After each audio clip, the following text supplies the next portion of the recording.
চট্টগ্রাম টেস্টে হার অথবা ড্র দেখলেই জিম্বাবুয়ের বিপক্ষে সিরিজ হারের লজ্জায় ডুববে বাংলাদেশ।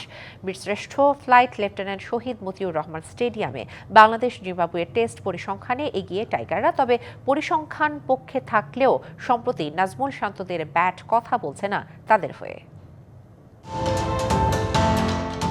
চট্টগ্রামের ফ্লাইট লেফটেন্যান্ট শহীদ মতিউর রহমান স্টেডিয়ামের উইকেটে দাঁড়িয়ে কিউরেটর জাহিদ রেজা বাবুর সাথে নাজমুল হোসেন শান্তর কনভারসেশন।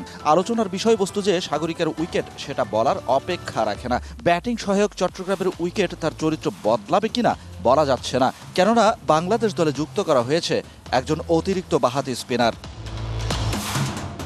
বাংলাদেশের টেস্ট ক্যারিয়ারে হোমে ড্র করা 14 টেস্টের 7টা চট্টগ্রামের এই গ্রাউন্ডে বাংলাদেশের খেলা 25 টেস্টে মাত্র 2টাতে জয় দেখেছে স্বাগতিকরা।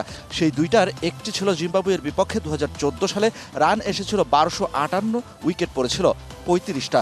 বাংলাদেশের হয়ে সেঞ্চুরি করেছিলেন তামিম, ইমরুল ও মুমিনুল হক।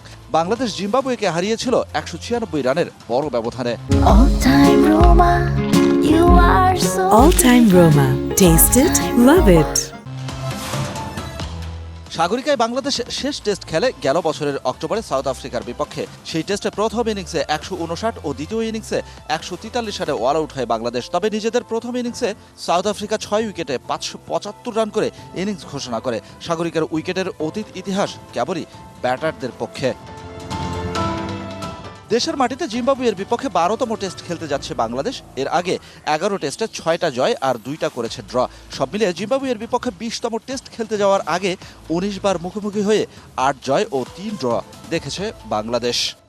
রেকর্ডের জন্ম হয় সেটা ভাঙার জন্যই। মাঠের পরিসংখ্যান যাই হোক, খেলাটা খেলতে হয় ক্রিকেটারদেরই।